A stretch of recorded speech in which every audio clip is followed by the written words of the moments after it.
Prepare to get sick. Hey, Wayne Sikk. What's going down? What's going down, party people worldwide? The Sicko is fucking back. Who would have thought the Sicko would be back like this? But it's beautiful. It feels beautiful. I feel great. I feel awesome being back in the studio. This is like paradise all over again, baby. I got myself into some bullshit the last season. I'll tell you guys that much.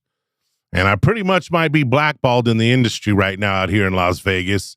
But that's all right, because all these guys are going to be coming to me when it's time for their clubs to be relevant. Let me just tell you that much. But now I'm back with a new arsenal, a new vibe, new energy. We're not going to fuck around and exit all that negative bullshit that got brought out last year or last season with shit. Guys coming on and spitting their discrepancies with their current or former employers. This is just going to be real shit, raw shit, dope shit, intriguing, influential, educational. We're coming with the realness, and we're going to try to make these strip clubs better and great again, for a fact. Make strip clubs great again. I started that shit back in 2018, and my mission's still the same. And I brought in a co-host now that's going to help me elevate this podcast and take us in the right direction, where we're going to be doing phenomenal stuff. We'll be doing live events, live podcasts, guest DJ spots, traveling with the podcast, strip club rescue type scenarios. We'll eventually be getting into consulting. The bigger picture, guys, is to make strip clubs great again, make everything relevant, make everybody making money again, making the industry fun again, making everyone have money again. You know what I mean? So with that being said, party people worldwide, this is my new co-host right here. And his name is DJ Vice City. God, you got me so fucking jacked on that shit. Fuck, bro. That was a great opener. Oh, thanks. It's just off the dome. Oh, yeah, man.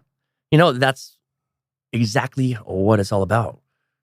Here to make strip clubs great again, but, you know, there's a whole other side to Vegas that you fools have never really seen. So we're actually going to take you behind that curtain, the naughty curtain.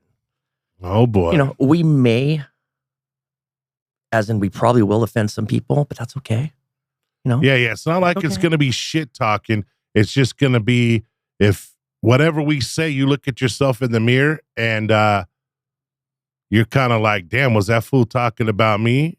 Exactly. You know, but hello. Really, you know, what's going down is, you know, we're going to be the #1 Nightlife podcast. You guys are going to tap in.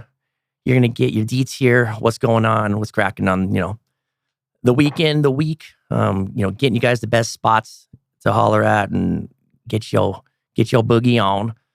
And yeah, just, you know, filling you guys with all that, you know, ear candy of the goody goods that goes on behind the scenes too, you know. And also can't forget our DJs, because we were on a hell-bent mission. Strip club DJs represent. What's up? Yeah. We both been DJs in the industry. You've actually, at your current or your former employer, was a DJ manager. So it's not like we ain't I'm 30 something years in the game, done every position, but own my own club. So it's like, other than bartending, I ain't mixed no drinks out here in Vegas, but everything else has been said and done. But yeah, shout out to Treasures. Currently DJing there. Oh, all right. You know. Treasures, yeah. Got me a little spot right now. That's a dope spot, actually. And they got known for great steaks over there, steakhouse. If Treasures is, before I hopped in over there, I haven't been there fucking early 2000s. Dude, the place is dope. The crew, you don't have that full like muscle vibe. You know, it just cruise in, chill. It's got that whole kind of mafioso kind of look. The steakhouse they got there, the food is insane. Nice. Food is epic. Crew's good. You got homie here DJing 3 nights a week. Right now, Monday, Tuesday, and Friday nights. Nice. So how you digging the vibe so far? It's cool, man. You know, it's shout out my homie Dan, my boy Dan over there working. He's a kick-ass host out here in Vegas. Shout out my boy Dan. I got to show him some love. Absolutely. So, that's what's going on with me right now. Well, so let's give them a little backdrop, man, on how you got into the industry yourself, maybe where you're coming from. I know you're a SoCal little motherfucker like me, so give them a little background, low key, about how you got into the game, where you're from, how you come. You know what I mean? And I don't mean like in your pants or on some bitch's ass. You know what I'm saying? When I'm not doing that, I'm coming correct, homie. All right. Okay. Yeah. OC. Shout out Huntington Beach. OC, baby. I love the OC. Yeah. Fuck. Born and raised, on that beach life surfing. Auto business, 20 some odd years. Auto business, really? Slanging that metal. So wait, you were selling cars or what were you? Yeah, you name it. Selling the cars. So you go from finance. selling cars to selling coochie over the microphone, huh? If it, what do they say? If it fuck drives or floats. If the cap fits, let them Sure. wear it, homeboy. Yeah, well, whatever that is, it's all the same. Actually, the car business really helped me deal with a lot of the stuff that I was dealing with in the strip club business. But the route, auto business, hopped into the mortgage business for a minute, 2007, RIP on that side. And then, took a little slight detour. I was dating a girl whose baby daddy was pretty big dude at this big strip club chain. And he was cool. And he was like, hey, you ever thought about fucking working at a strip club? And I was like, yeah, does a Pope wear a funny hat? Like, of course. Got me in there, and that's where I started. So what was your first club? Shout out Spearmint, Rhino, City of Industry. What? Oh, industry, bitches. I got a homie, Ryan Jackson, out there in Sycophonia. That's what he used to say all the time. Industry, bitches. There's some real ones out there. Oh yeah, bro. That's a notorious stomping ground right there for the baddest bitches in the game out in Cali, low key. And shout out Johnny Angel. JJ was over there rocking that mic for a long ass time for them Solid too. DJ, solid. You know what I mean? Shout out any Rhino companies out there in Cali or all over the world. I mean, you got to give John Gray his flowers, man. Like, granted, it's been around for a long time, but it's a business that kicks ass and keeps growing and going, man. I mean, they're the GOATs. You know what I'm saying? They've, kind of paved that way, started going worldwide. And that's what was good about jumping into that club first is they had a really good program where, you had to work all the positions. So when I got in there and I got into the MIT program, which was, manager in training, I had to work the door. I had to work, the host, working the bar, DJ, which is how I slid into that spot. Okay. And then what? You just started liking it? Dude, loved it. Fucking loved it. Every time when I finally got into a manager, I would fucking rip the DJs off. I'd be like, yo, bitch, move it. Let me get on this shit. Yeah, I'd be covering the breaks and all that. So yeah, the Rhino had a really good setup at that time. I'm sure they still do now, but it definitely helped organize me to understand. The only constructive criticism I would ever have to say about Rhinos is here we go, dropping the names. No name. Remember, we doing everything different these days. If I don't mention you, that means you're getting shitted on. You know what I mean? But that being said, they just gotta, maybe everyone's kind of just not adapting to the new ways and the new age, and you just got guys that with no imaginations, no knowledge really. The OGs are all bailing on the game because of all the different stuff going on and the different guys that are running the industry now. You know what I mean? And I know I've been saying that, and that's why I'm here. We're here, this podcast here, and that's to change this shit. Strip Club Rescue, Wayne Sikk's Strip Club Rescue. You know what I mean? Well, that actually brings up a really good point. Because I stayed in the game at the Rhino right up to 2016, and that's when California had that this bill passed where all the independent contractors had to become employees. Yeah, which caused a fucking shit show because that was Uber drivers. That was huge. Yeah. So now try converting dancers into employees. Yeah. I mean, talk So about as a manager, workplace fucking hazard all the way around. As a manager, then how does that conversation go down when you're talking to a girl? Say I'm a sexy ass chick named what's a good name I can use? What would my stripper name be?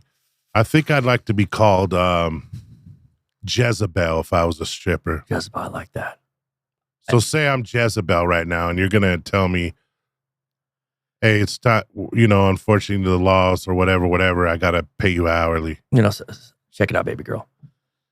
You wouldn't call me Jezebel, you'd call me baby girl?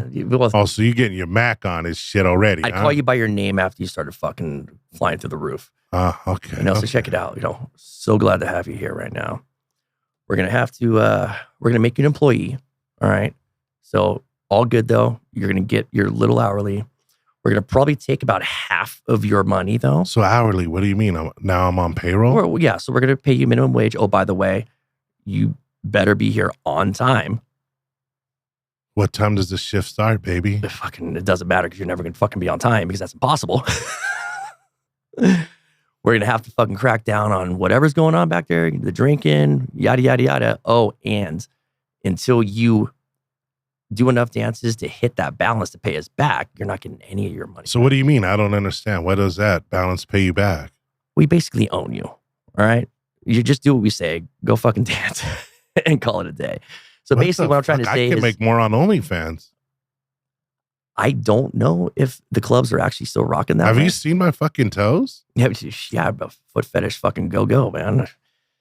All right, so I get hourly, but then, so what are you meaning? That kind of fucked me up because I'm just fucking looking at your So what do you mean though? Like that you got to pay it back? So they got to pay you guys back in dances? Yeah, so if I'm not mistaken, and I'll probably get completely annihilated in the comments.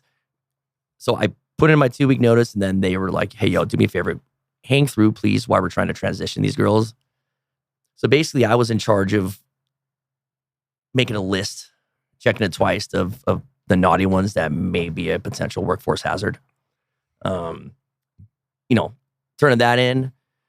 And how I believe the breakdown is right. They would get their hourly until they did enough dances or made enough money on the books to pay back that hourly that we were paying them out that they made that day. They wouldn't get any money. And then they would start making their own shit. 50%, 60%. And again, I don't remember the exact it's been numbers, a minute. But yeah, that fucking ruffled a lot of feathers in Cali and that's fucked a lot of shit up out there for sure. And those clubs out there, those girls are working really hard. So, I mean, that doesn't sit. Well, what's funny now is if you go into a club out in Cali, and this is no disrespect to Cali, believe me, I'm not trying to get blackballed in Cali now. So that being said, here's all you're going to see when you go into Cali. Hot ass strippers just looking at their fucking phone getting paid hourly. You know what I mean? Unfortunately. And Cali, I love you, but with you guys out there, what I noticed after being out there, I've been going through a whirlwind this past 8 months on some bullshit. Again, possibly because this podcast caused all this shit, but I don't give a fuck because I'm going to be bigger than all these clubs anyways.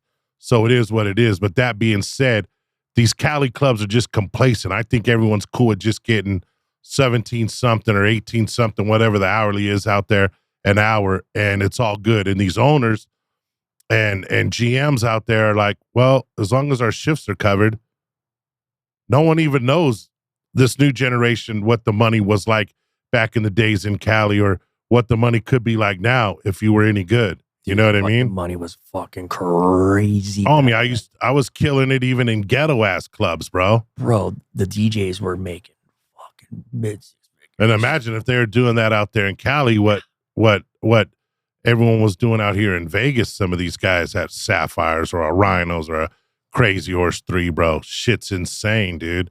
Shit, even these GMs these days are still making pretty good. If you're up there or been there for a little while or at a bigger of a club, you're making some big bucks, you know. I don't know what the going rate is these days for like just managers. I think it's what, $125 an hour, or some people are getting 12 an hour, 15 an hour, maybe 14. It's like weird, bro. Yeah. And granted, maybe the pay reflects the status of that employee or their knowledge. I don't know. You know what I mean? But well, you brought up a good point that actually got me thinking about something. You know, I believe what it felt like to me is that the strip clubs back in the day, they were actually, surprise, surprise, built around the DJ for the most part. Yeah. Because the DJ had most of the power, right? The girls had to check out with them. Like they actually check in, check out. They actually did run the ship. Yeah. You know, they had a solid fucking DJ. And as, you know, times passed and, you know, regulations and things changing and adjusting, and obviously the industry's gone completely different. OnlyFans, all sorts of shit, list goes on.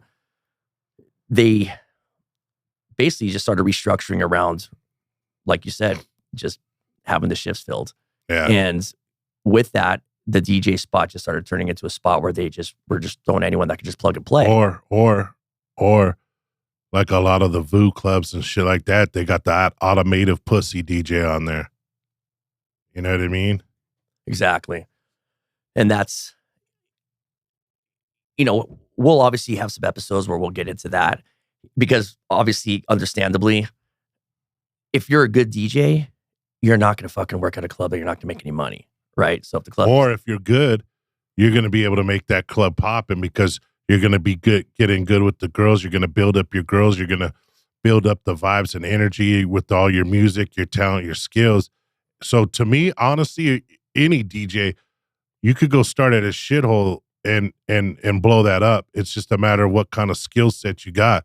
I've worked at some shitholes, you know what I mean? I'm not going to lie, and fuck, bro. I built it up. I built up my girls. I built up the crowd, the energy, the vibes, and bam, bro, we're making money. The club's making money. Everyone's happy. Well, touche to that because you're absolutely right. And that was the whole point about paying fucking DJs a per girl dollar amount. See, I never got into any of that until I came out here to Vegas. In Cali, they weren't really giving any of that kind of shit. It's just whatever the hourly was. And back then it was like 12 something. Right. But the DJs were fucking 10 or 9 something, I think, back in the days. I think when I was managing TJ Showgirls, I was getting 9 something an hour and we got it weekly, but I was making bank on my tips. Exactly. You know what I mean? That's why. And that was back in the days when it was just R. Kelly bump and grind, full nude. No, you're just nude on stage. It wasn't nude dances or nude fucking little Usher, nice and slow. You know what I mean? Everyone going home with blue balls and shit, bro. Yeah, and that was the thing, right? Because they let you fucking make your money in your other ways, you know, on the DJ side, right? Where now it's just the DJ's been completely removed of the main focus and responsibility of the economics of the club. And why do you think that's going on? Lack of knowledge. It's because there's, no matter what I say, there's multiple right reasons from each angle. Especially because you now, quote unquote, have been and we're a DJ manager. Everything. So how do you get to bring that knowledge or info to your management team or your GM and stuff and be like, yo, bro, the focus needs to be more on you guys letting the DJ cook and let him do his thing and let everything blossom from there. Well, and you know, obviously we're dealing with fucking a bunch of gorilla alpha males, right, on this side. So understandably, getting information through to these guys that have been running some one way. But the thing that trips me out is it's like they forgot though, because these guys have been in the game for so long. But, you know, but understandably, playing devil's advocate, I understand their side too, because once they've gotten into that habit of just grabbing any DJ and throwing them in, you're just grabbing any fucking shit DJ. But then that puts us back on that platform. We're just button pushers. Exactly. So coming in and really starting it from fucking scratch, it's like, all right, cool. Start a day shift. You know, you don't have a day shift DJ. Okay. You're looking at your fucking revenue and your alcohol numbers, right? You got guys coming in. There's not really a vibe. They're going to sit down. They're going to have one drink. And bounce. And then they're going to fucking bounce. You got a DJ, you know, a decent DJ. And that's, and we'll also do another episode about the fucking differences, but the equal importances of that daytime DJ and the nighttime DJ. But that daytime DJ now is just fucking rocking for those dudes, right? So, you know, when I would start on an earlier night shift, that would come into a later, you know, I got some fucking, white dudes, Levi's and shit. Yeah, I'm just going to fucking play some rock for them. Because if they're sitting down and even if I get them to drink, one additional drink, 2 additional drinks, and say they don't get any dances, that shit still adds up. And you still got people there that's stacking on while the next people get there. Because when it's slow, guys roll in, there's no one in there, and then that's just fucking weird. Yeah, they want to see some people there. So it's and like some action, some music, some good energy, good vibe. You're playing a whole DJ, different game. Step your game up is what my boy's saying. Step your fucking game up. And then from a manager standpoint, if you look at the overall numbers now, just from having those people that come in and get 1 or 2 extra drinks, that revenue turns into 6 figures at the end of the year. Yeah. You know what I'm saying? It'll end up adding up. It's just another intricate part to the puzzle to build more revenue, more money, more clientele, more girls, more everything. You know what I mean? It's another outlet for that club to be making money. But in this market, I completely understand where they're coming from too, because I know they're under a lot of pressures. They're trying to pull money from every which fucking way, and happen to put money out for another employee. I could see why they're thinking on the immediate. What's some of that shit they be saying, Rick Ross and some of them, scared money don't make money. All these guys are cutting corners. Now all of a sudden you're Little Caesars. You understand, right? Oh, that's right. I just push buttons. I'm just blackballed in the city of sin. What do I fucking know? But let's keep talking, Finn. That was heavy. Man. I felt that one. Amen, brother. Well, yeah. So that's what's up, man. So yeah, that's where I was. Got into the Rhino, City of Industry, swinging it back, got back out, was back in the car business. Still do some luxury automotive pushing on the side. Nice. Moving them Raris and fucking them Guineas. And yeah, I was going to say, you look like you just got out of the Versace mansion out there in Miami. No, dude. You just fly in or something? I look like I was just fucking pushing kilos from fucking Colombia right now. I just noticed that too. And I walked in. I was like, what the fuck? So you trying to call yourself Cocaine Finn, huh? Guess so, man. Oh, wait. Shit. Little Pusha T action, huh? No, I deserve all the fucking shit being talked on this off. No, I mean, it's that bucket, is that velvet or suede, brother? I was coming in with that white on white, boy. Yeah, What's up? Luckily, those are Vans, right? Yeah, bro. Luckily, that saved you and kept you OC, homie. Yeah, kept me just everything a else is looking like, Yeah, man. Shit. So, what do you think? You keep throwing me off. Yeah, I don't know why. Am I sexy or something? No, I'm thinking about I look like a little fucking right Sicko Vader right now, huh? Shit. My hair used to be longer though. It would have looked way sicker. Anyway, so yeah, ended up coming out here on a whim. Yeah. So what was the club you worked out here? Shout out to one of my boys. I was over at the Peppermint Hippo. Okay. Doing their thing. I got some boys over there still. Yeah, Hippo's solid, bro. A lot of clubs, a lot of great things. I know I got a lot of slack and a lot of bullshit for one of the episodes I actually did with Alex from over here at the podcast studios, where granted, yeah, they did bite my shit, yeah, they wouldn't employ me, but I should have never name dropped. So that was but it actually came out accidentally. But we live and learn. Hey. You know what I mean? Probably another reason why blackballed. I just want you to know. I mean? I just want you to know that dude, that was a big step that you just took right there. Yeah. I'm gonna stand up. I want us all to win, man. My goal is to bring this industry back to its roots and everyone to be making money and everyone to be successful, instead of these owners just using these clubs to launder money or to brag that, hey, I own a strip club in fucking Vegas or I own a strip club in Kentucky. Like, I'm really here to build and grow and show this industry that I give a fuck. And if I can help out one club out of a million, then I did my job off this podcast. Dude, we are team motherfucking titty club right here. Yes, all right? Yes. Make titty clubs great again. You know what? I think right now is probably a good time to give an old friend a call. You know what? On this topic, fuck yeah. I think this guy, he's very, very controversial. But that's how we roll. He's a handsome young man, I would suspect, I guess. But real quick though, shout out Hippo. Had a great time.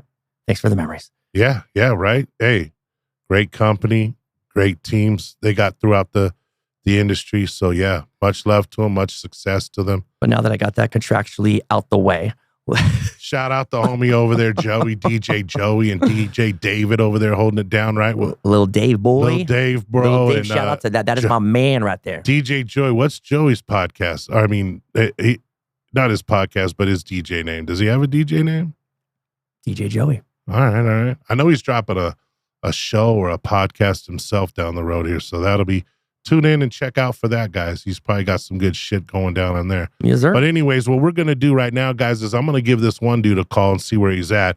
He's actually located in Cali, and I'm going to just surprise call this little motherfucker and see what he says and see if he could give us a little input about clubs today and the industry today, and maybe the difference between nude and topless and DJing himself. He's managed himself, and he's a cool cat. Like I said, he's a little bit of a character. He's a little controversial, but and I'm just grabbing a shot real quick. Yeah, man. And he's it'll be interesting right here, guys. Hopefully this doesn't blackball me even more. But like I already said, baby, I'm gonna be bigger than anything out here. Trust and believe. Let's give this guy a call though, and let's see what's up. Yo, can you hear me? Yeah, I can hear you. Is this Ellis Camino, or is this Patrick? Ellis Camino. Oh, shit. The man. What's up, boy? What's up? How are you guys doing today? Dude, we just want some entertainment right now. So Ellis, low key, we're talking on the podcast here, and we were just going over some stuff with clubs and DJs and the industry itself, and trying to do what we do and try to make this industry better again, make it great again. And I was like, man, there's nobody better to call than right now and get a little insight from your sexy ass. So I said, man, let's see if we can get Ellis on the phone and go from there. Well, that's good. I just want to say that I'm glad that you're back doing your podcast, because that's something that you're really good at, and I think that you really got something going on here. So I'm excited to see the new 2.0 Wayne Sikk podcast with DJ Vice City. That's going to be awesome. Brother, much love. I appreciate that. Thank you, my man. Your Zelle will be arriving shortly. Thanks for that, buddy. Thank you. Just put on there for a pizza. Gotcha. So, Ellis, where are you located these days, or what do you got going on these days? I know you came on my season 1, and we got into it about some of the DJ stuff, some of the strip club stuff, some of the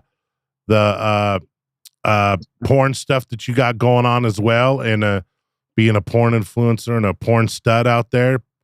Thank you. Porn star king, Ellis Camino. Give us a little lowdown. What you got popping these days? Well, I'm over at, I'm living in Los Angeles now. So I'm out here. I'm doing the porn thing, but I'm also like a promo for a couple of clubs out here, and I also DJ'd a few others. So yeah, I'm still relevant in the business. I mean, LA is a little bit different than Las Vegas, but not much though. I mean, it's the same stuff. It's just, it's not as big. Like your clubs aren't as big. So I gave a little insight and my thoughts on the Cali clubs a little bit earlier with Vice City over here. But what's your intake on that between Vegas and Cali, and just the industry in general right now? Well, I will say this though, that Los Angeles doesn't have the mega club. Like Vegas has like the mega club. We got like our Sapphires. We got our Crazy Horses. We have our Hustler clubs. We have giant clubs. Out here, we don't have clubs of that magnitude. You're not going to have 100 girl rotation. Not going to happen. Okay. They're just not big enough. Is there a correlation that you ever see between what's going on? Like, I don't know what's going on in the porn industry right now out there in LA, but is there any correlation where they're connected with business and one is going to base business on the other side? The only thing that I see is that girls will do like features, and a lot of them are dancers too. They're trying to get as much dollars as they can. The days of OnlyFans like it was, it's not what it used to be. It's a struggle for everybody right now because it's so saturated. When OnlyFans first came out, it was just like the newest thing. Everybody was on it and exploded. And now it's like, yeah, it's not what it was. Real quick on that, dude. When COVID happens, And all these good girls on Instagram, you'd go to their profile, and once they pop that link tree on that fucking thing, it I was need like, a link tree for oh me. shit, what's going on now? And it was Yeah, just boom, boom, boom, boom, boom, boom, boom. They were all crossing to the dark side. That's trying epic. trying to get like, trying to drive traffic to your OnlyFans it's organic. You got to start building stuff. But anyways, like some of the girls are, so most of the porn stars I know are also dancers as well.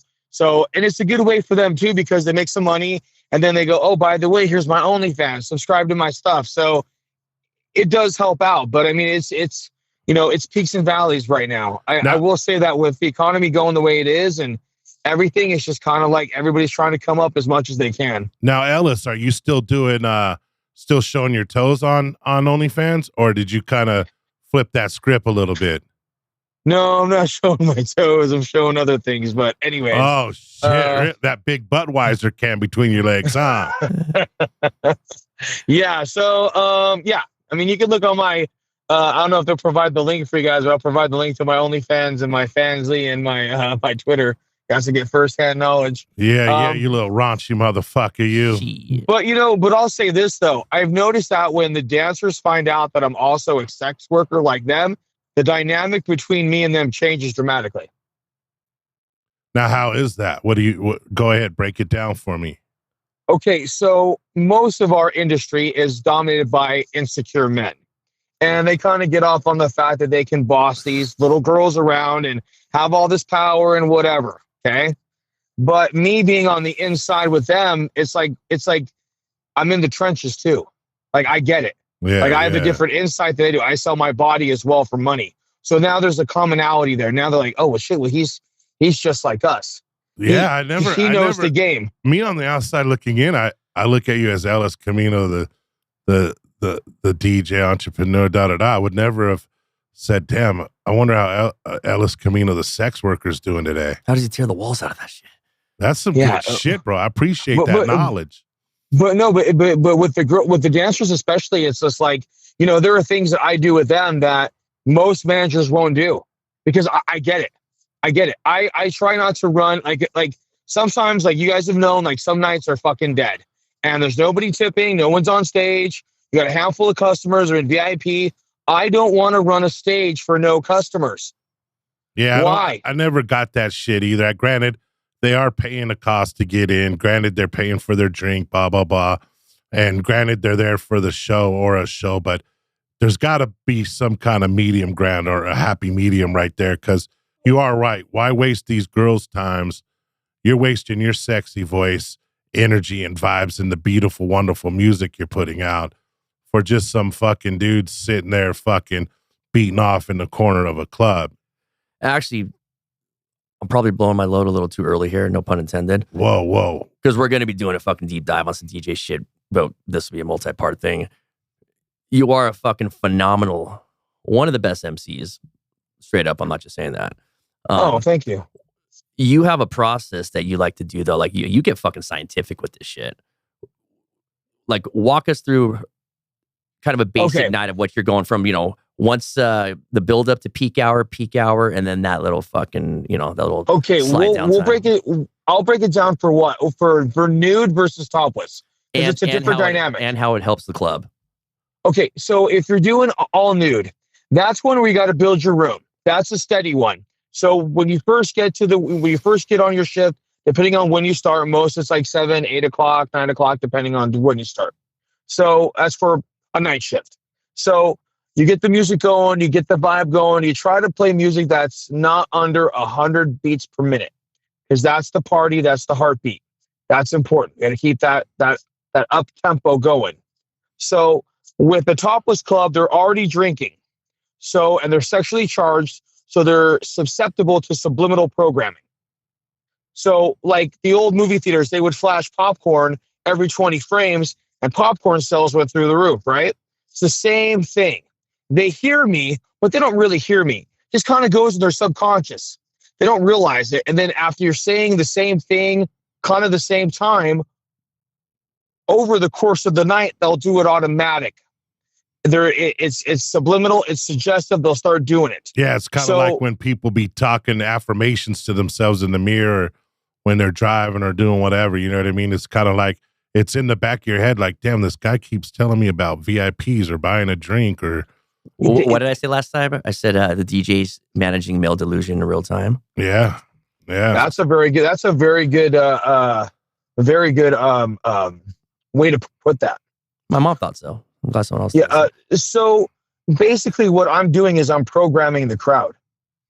So it depends on the club too, because some clubs will run 3 songs, which I think is unnecessary. Yeah, that's stupid. That's stupid.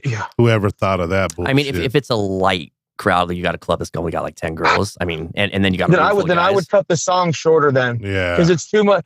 It's too much time up there. You want to get them in and get them out. Yeah, that's advertisement right there, that stage. And if you're able to excel and make them some more money on stage and get these fools to make it rain, well, our jobs is to do that and then get them in the back and get them on a lap. You understand what I'm saying? Right. So with through the course of the night, what I usually do is I change the tempo around like midnight, 11 o'clock, and start really pushing that party vibe. Really going the EDM, the heavy R&B, the rap, just trying to get that vibe going. And then, of course, now, let's say the club closes about, let's say 4 a.m. So about 2 o'clock, I start bringing it down. And then that's when I really push super heavy for those private dances. Because that's where the clubs, like especially a nude club, that's where they maximize their profits. So I really try to push those last couple hours dance heavy. Hey, we're getting ready to get out of here soon. Be sure to get those ladies up and dancing. Grab a drink, grab a dance, turn your night from legendary to epic. Only at insert club name here. Give us an example of you on the mic right now, putting a couple, talking to the crowd or putting a couple girls up or something, bro. All right. The drinks are flowing and the girls are in motion. Welcome to this club's name right here. We're going to get this party started. Let's welcome to the main stage, Double D and Dynamite, the one, the only, insert dancer name. Then when she comes down, I like to say, hey, that's going to take care of, let's say, Jasmine. That's going to take care of Jasmine out there. Show her the love. Show her that dollar bill appreciation. By the way, Jasmine's available for the up close and personal VIP private dance. Remember, this isn't high school. These girls will actually talk to you here. That's your notorious line right there, huh? Yeah. I used that 3 nights ago. Oh, that's a great one. Everybody laughed. That's hilarious. Hey, so pretend like I'm. I want to hear you now. We should all do a quick little run. Pretend like I'm Jezebel, bro. And put me on stage. Buckle those safety belts. We have dangerous curves ahead. We got the ass that goes pow up there on that main stage. Say hello to Jezebel. Oh, fuck. And then how would you bring me down, baby? That's going to take care of Jezebel up there. If you want that up close and personal, juicy, licious in your face, get those private dances going. That's where the most fun you can have, only at insert club name here. I always try to make sure that you say where they're at, because that really helps out. All right, let's hear Wayne. Let's hear Wayne bring up and down a girl real quick. No, man. We got to hear your voice, bro. You'll hear it one day.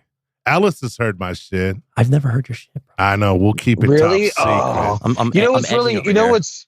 What's really funny is that me and Wayne have worked together, and then me and Mike have worked together, but the 3 of us have not worked together.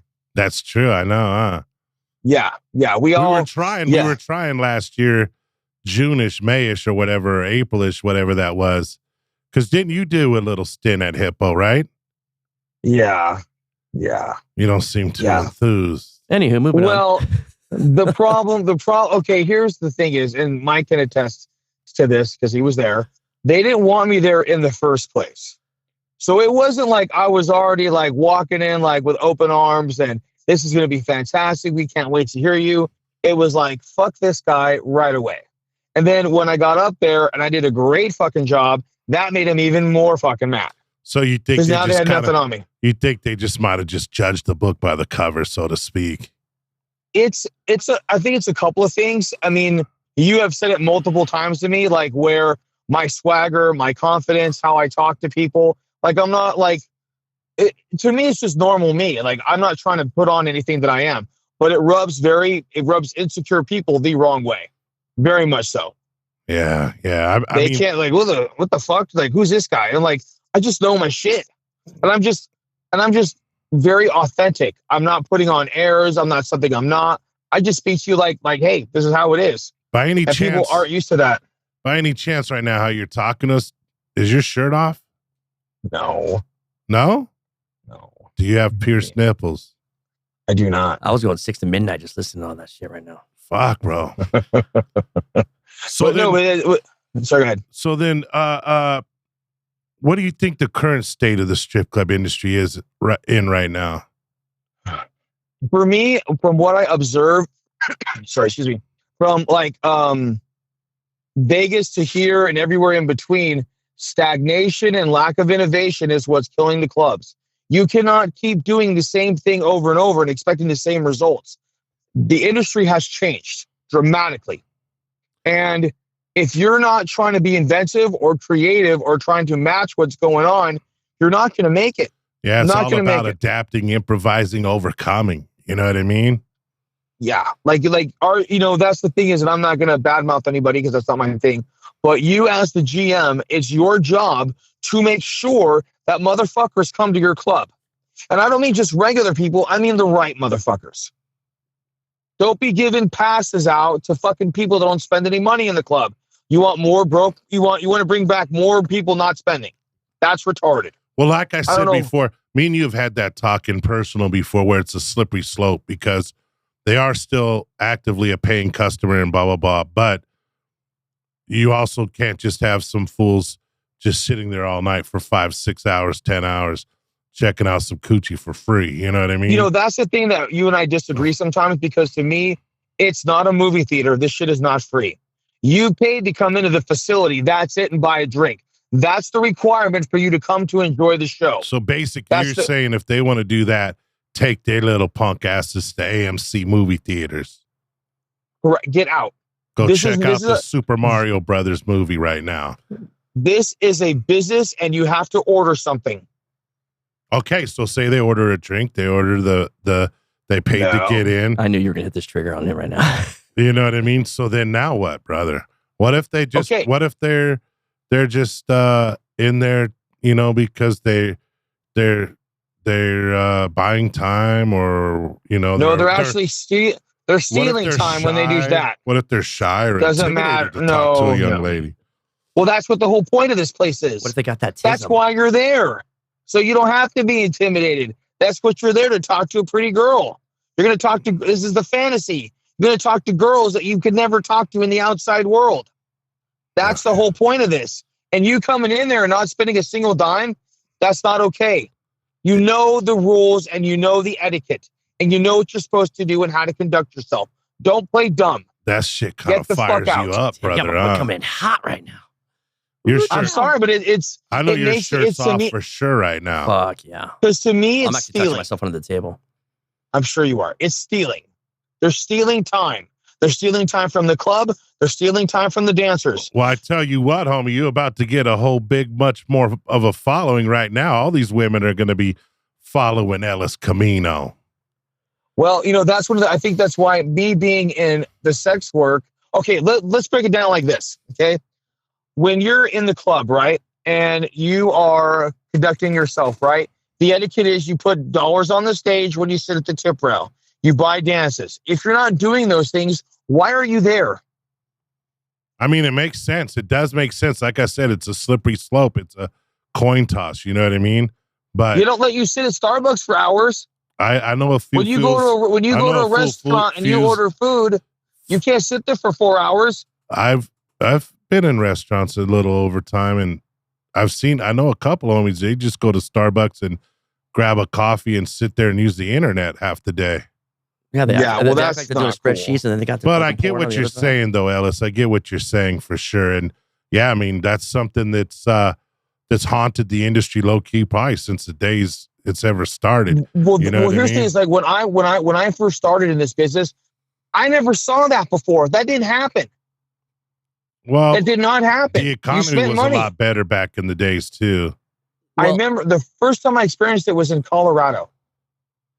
Let me throw in a little monkey wrench also too, because fucking from early 2000s to now, dude, the game has changed, especially how it's perceived.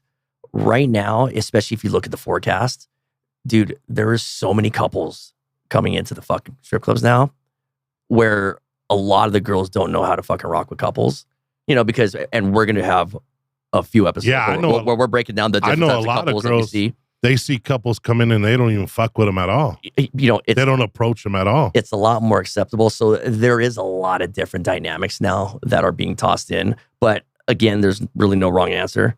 And that's going to be a good episode to break down. Speaking of which, they should, well, here's the thing is, the staff, my opinion, the staff should educate people when they come in. By the way, so when they first check in and they get their ID or whatever, who's ever checking them in should say, hey, by the way, do you need singles for the stage? Just fucking muscle for a wallet. Yeah, I mean, I do know, I give shout outs to a lot of the door girls out here because they got low key kind of a hard job dealing with drivers, dealing with customers coming in and fucking with the registers and all that. I knew a girl, Alicia, over there at Honey's, kick-ass girl over there is door girl over there. But like, yeah, there's no reason why they're not like, hey guys, so I know you're coming in. Would you like some ones? Or the waitress is saying it, or the host saying it, or any of that. Now that being said, in us on Vegas and you've been out here in Vegas before, and we kind of got a little low key viral clip going around about what it's like in December in Vegas. Would you like to give your intake on that? December is money time. That's our busiest time of year. So I mean, it's just how it goes. That's December. December's busy. Well, California and Vegas are different. Yeah. I'm sorry. No, California here. So we're talking. Vegas is dead as Dillinger. Yeah. Now, Cali might be a different story. I mean, in Vegas, but there's also a lot of the 7-Eleven employees. Shout out 7-Eleven, but there's quite a bit of Indians that come into town in December. I got a yesterday. I know what you're talking about. What's your thought about that, brother, in December? Ding, ding, ding, ding, ding, ding, ding, ding, ding, ding, I was just going to put that on. Yes. Yeah. Those are a very tough crowd because they're used to getting everything for nothing over in their home country. So when they come over here, it's a little culture shock. They don't understand they have to buy. I was at a club one time and I watched those guys share a drink.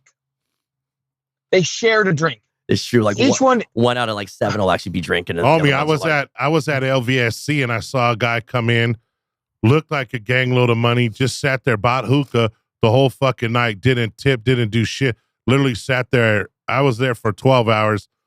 That guy was there for 8 hours. And there's got to be a timer on that, man. Just sat there. They got to set a timer. Dude, our hookah girl was making the fucking bag that night. Well, and here's what tripped me out because it was fucking bizarre, right? And it was only bizarre from one aspect. It's not because it was a fucking all dudes from that side of the world, right? But they all came in, passports, all, pick a country, in fucking India. And they just were like walking in, all good, whatever. And it was all Indians. Yeah. I was sitting there going, dude, if I was in fucking, Sri Lanka or whatever, and I decided to just randomly go to a strip club and I walked in and it was all dudes from fucking like Orange County, California, I'd be like, yo, what up? Like, what's up, boy? Right? They all walked in. It was nothing bizarre. Just, they were doing their thing though. Bali Vegas, baby. Bali Vegas, baby. Ellis, let's just say that you happened to stumble upon hard times and you ended up working at a 7-Eleven and you're the cashier right now and I'm Brian, a Sprite Zero. How would you say hi to me and everything? Thank you for coming to 7-Eleven. What was that, brother? Thank you for coming. I appreciate your business. Would you like a grape slushy? We love you. Fucking Ellis, baby. Let's switch real quick, Ellis. We don't got too much more time, I don't think. So let's get into some porn stuff and what you got going on with the porn. I know you got some big projects in effect, and I know you've been doing a lot of collabs lately and hooking up a lot of stuff like that. And then also, if I could, I don't know if me and you covered it one of the last times you were here. What's usually the pay in the porn industry these days, actually? So, I mean, it does range. I mean, it depends. Like if I go and shoot rope, which means I'm performing, I'll probably get anywhere from 8 to 1,200 for the shoot. And then if I'm like an extra, it's anywhere from 3 to 6. Okay. An extra is where I'm acting, but I'm not giving the business. That makes sense. Do fluffers still exist? Not really, not anymore. I wonder if I could be a fluffer for you when you make it big over there one day. And get paid for it. No, thanks. Dude, you get paid to smash. Like that almost sounds more illegal than fucking. Yeah, dude. You're a sex worker, but you get paid to bang where like the other sex workers get paid to get fucked. Well, I guess you're getting fucked too, but yeah. But they don't fuck you from behind, huh? So here's the thing. On some of those sets, it's a lot of fun. On some of them, it is work and it sucks. It's not fun. Really? Do some girls now? Do some of those girls' coochies kind of stink or smell like some boxes of tuna? And mostly everybody's got some good hygiene, so that's not a problem. Bro, thank God. Have you ever ran into an issue like that? Yes, I have. Now, I don't know if I told you guys back in the days, I'm in high school. And, I always used to wear sunglasses when I hooked up on girls. And I was messing around in my room with a little young girl in high school back then, or we were both in 10th grade maybe. I don't want to say her name in case she's still roaming around, but I remembered I was kind of like doing a little finger fucking, you know what I mean? And I just smelt an ungodly stench like the movie Descent with those little devil fucking things in there. It was utterly fucked up. And I'm like, God damn, bro. And I was low key gonna go down and lick it up a little bit. I like to do my little licks and do my push-ups and shit. Well, that being said, brothers, I squashed that, just kind of made out, put my sunglasses back on and had her, dome me up a little bit. Well, butterscotch. Later on that night, I give her a little kiss on the cheek, give her a little tap on the ass, tell her good game, send her on her way. And later that night, my mom's cooking up spaghetti and shit, and I'm just sitting there. Prior to this dinner, I've probably washed my hands like 10, 12 times already. So I'm sitting there eating spaghetti, grabbing a garlic bread, putting it to my mouth. Bam, it's that bitch's stench on my fingers. Now, fast forward to the next day in algebra class. I'm sitting in there digging in. I've already showered, washed my hands another fucking 100 times. I'm digging in my nose in algebra class, period 3rd. Got that bitch's stench in my hands. Let's fast forward 2 days later. You had stink finger bad, bro. 2 days later, I'm at football practice, putting my mouthpiece in. That bitch is fucking... my fingers were fucked up for like 4 days of that bitch's stench, bro. Bro, my mom's gonna be watching this shit, dude. What's up? Fuck, no disrespect out there. Oh my God, dude. I'm just keeping it real. I'm just imagining. That's horrid. Imagine you, homie, sticking your big Budweiser can in some shit. How bad that'll fuck you up, brother. No, it's like everybody's pretty much on point. There's one girl that was pretty bad, and she's like, it gets like that when I get really turned on. I was like, great. Damn, homie. What the fuck? I mean, it was bad. It was really, really bad. So what kind of projects you got going in the making right now? So one that we're going to probably start shooting at the end of this month. We have my Mr. Pink parody film. So that's a Reservoir Dog, Quentin Tarantino inspired porn parody. So it's a real movie with porn. And we're putting the money for that. We got our Mr. Pink, stuff going. huh? Yeah, it takes place after he leaves the warehouse. It's a wild adventure. Now, I wrote something really special. Does that now? Are you going to be Mr. Pink, or it's going to be another? No. My friend Nate Nasty is going to be Mr. Pink. So I have the cast already signed on. I have all the people. I have all the locations. We're just finishing up some things, and I'm going to start shooting soon. Now, how do we become extras on that? Yeah, right. I told him already. I wanted to be like a bodyguard or security or something for that shit. Dude, I'll just be the dumbass dude. This is fucking. You could be DJing like a house party or something. Yeah. What about? Well, there is a rave scene. Even better. So that being said, now, are you calling? I'm in. Are you calling it Mr. Pink because he's got a pink cock, or it's about pink coochie, or it's just? No. It's because it's from Reservoir Dogs. His name is Mr. Pink. Oh, there's a pink in Reservoir Dogs. Yeah. So shit. So I I just got a little deeper than normal, I guess. Fuck. That's all right. That's all My right. bad, homie. Very Shit. disturbing and revealing there, Wayne. Thank you for Fuck, that. brother. Yeah, you know. And That's funny. then now you also got a big content shoot, I guess, going down next week in Miami, if I'm not mistaken, right? Well, Miami is Xbiz, and that's like everybody that's anybody is going to be at Xbiz. It's for content creators. It's for people in the biz like myself and my girl and a few of our friends. So we're going to be filming a reality show for the next couple of days down there too. So because we got a giant Airbnb, it's just 7,000 square feet with a bunch of porn stars. So we're going to film like kind of like a surreal life. But we'll have some content too. That's what We're I on like. the way. That's what I like about you, Ellis, is you're an innovator. Like that scenario, for example, right there, you're taking advantage of a situation where you guys are all getting this Airbnb collectively, and then now you're going to try to run a little bit of some content out of that situation to build your following, growing, and fucking put you more on the map out there like that. You know what I mean? Yeah, it's gonna be pretty good, and I got meetings with some major studios out there too. So yeah, it's just it's fun, you know. It's I do like being a porn star. Just a lot of people don't like that I'm a porn star, which I don't really give a shit. Yeah, it's weird. So it's weird as a male, you as a porn star, the slack you get, so to speak. But then as for a woman being a porn star, ask Mike. Mike knows firsthand how much flack I got for it. shit. I'm pleading Mike the knows fifth on this one. firsthand. I'm staying Mike out of knows this one. firsthand. He said he's pleading the fifth. I'm already walking on ice right now. I'm Mike fucking has- staying Mike has- quiet. Actually, I'm Mike taking a has- shot while you guys are fucking battling that one out. Mike has seen the reaction of what happens when insecure men get around me. Mike has seen it firsthand.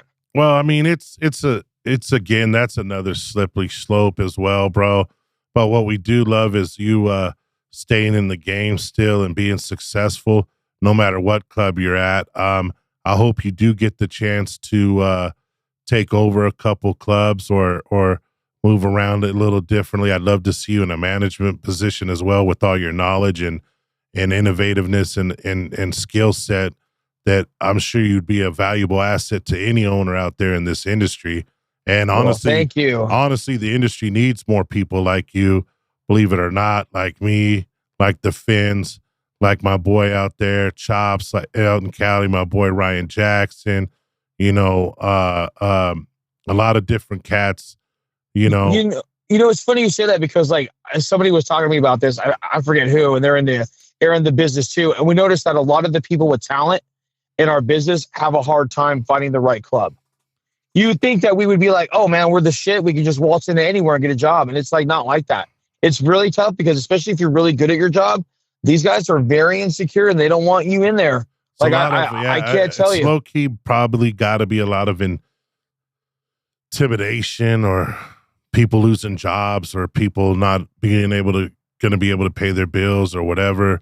Collectively, I put all that on the owner though, because, you know, like realistically it should be on the GM, but these GMs these days, you know, again, I'm not going to mention names, but they need some work. They've got to take some GM classes out there. You know what I mean? And maybe that's a very interesting point. Like it's owners should take accountability on who they hire these managers these days. But you know, it is what it is, bro. You know, ultimately the real motherfuckers will prevail, and that's what it's all about right there anyways.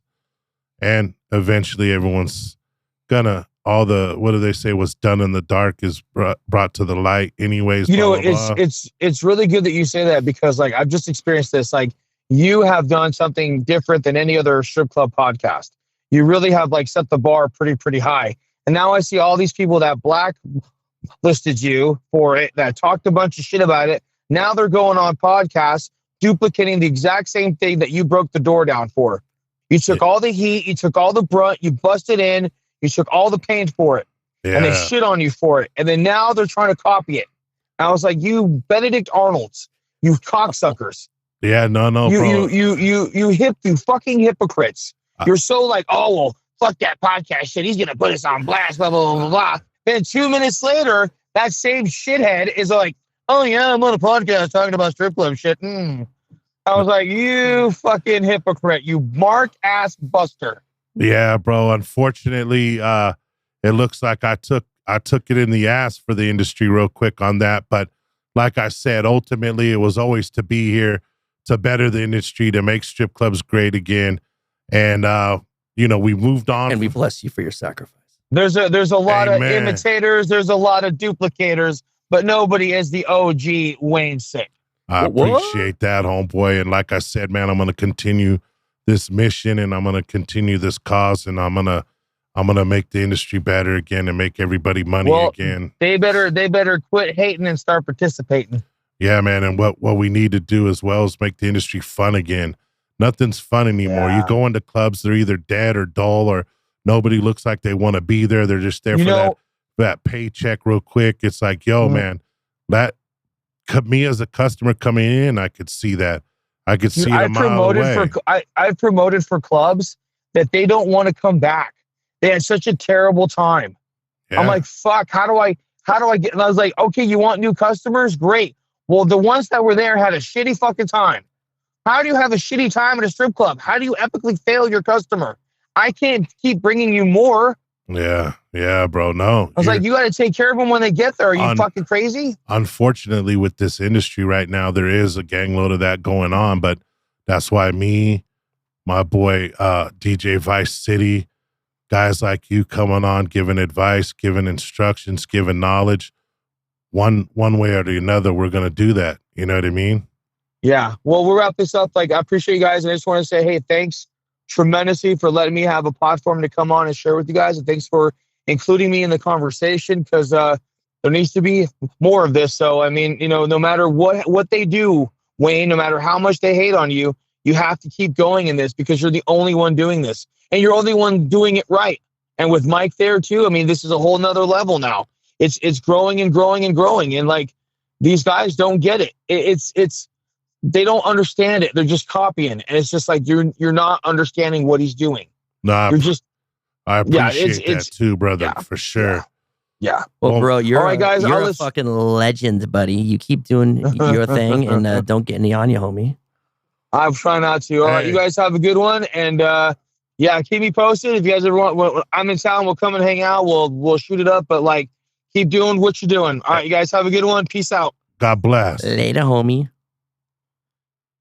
You were really, I thought we were just going to like start with the pinky first. We just fucking, whatever, fuck it. Fuck it, bro. You know what I mean? Anyways, guys, we're going to wrap this shit up. This episode is brought to you by Bareback Mafia. Get involved. Fuck a condom. Go bear, go raw. Shout outs to all you out there doing it raw, dog. Much love. Bareback Mafia. Well, that was a lot of fun. Always a pleasure with our boy, Mr. Ellis.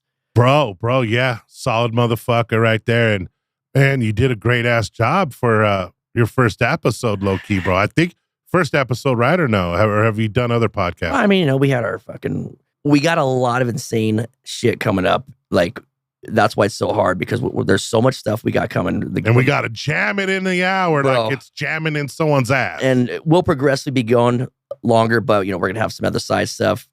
I got that Degenerate report that you guys can tap into coming up in probably next week. Yeah. No, you're going to be doing that on live on social media platforms. Yep. So also, that's going to be awesome. If you want some knowledge out there, guys, check out Vegas. DJ Vice City. Yep. Coming into Vegas, want to know where to go, where to party.